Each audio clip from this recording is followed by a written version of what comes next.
বেশি কলমনি ইয়াগুলো লামা কাহামানি খাতম থুকজা আমচাইনি ইল্লুকুরো আমচাইনি এমএলএ জিগনো খুমবথম ইয়াফারি খা কাহাম ইয়াফালাইখা ফিল বেশি থামচিনি ইয়াগুলো হামক্রাইনি লামা ফিয়ক জাখা বাধারঘাট বিধানসভা বাই খবজাক সিথি আশ্রম কামিও ডাবল ইঞ্জিনি হাপাং হামক্রাই তুবুই আমচাইও কুতাল লামানি শেফ ইয়গরিখা আমচাইও 8 নিশিমি আশি বেবাক লুকুরকনি মখা মনি মুম্বাই কিয়কজাক 1992 বিশুয়া আমচাইনি লামা জাইখ্লাই রিজাকমানি আমচাইনি খাচুকশা এমএলএ দিলীপ সরকার আবনি ইয়াগুলো শাক নাইয়া খাই তনি জাখা তাবো খাইনো হাই লামা কাহাম সুনামই রিজাকমা বাই থৈজাক কচাম এমএলএ দিলীপ সরকারনি বাহানো মিনারানি সরকারনো খা কাহাম ইয়াফালাইজা এমএলএ জক লামা কতাল বেরাই নাইখা আমচাইনি লুকুর খাসরাংলাইজা খুমবত বাই বন লাম সংলাইখা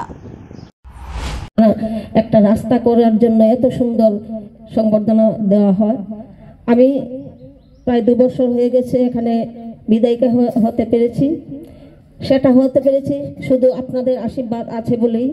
আমার দ্বারা এখানে সম্ভব হতো না আপনাদের এই রাস্তাটা করে দেওয়ার জন্য যদি আপনারা আমাদেরকে আশীর্বাদ না করতেন।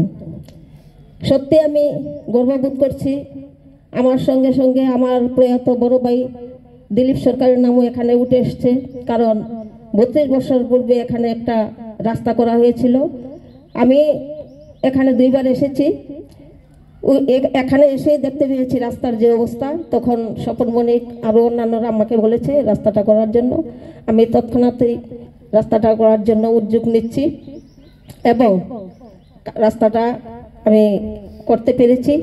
তার জন্য এখানে আজকে যারা আমাকে সংবর্ধনা দিয়েছেন, আমি ভাবতে পারিনি যে কাজের মধ্যে এত আনন্দ পাওয়া যায়।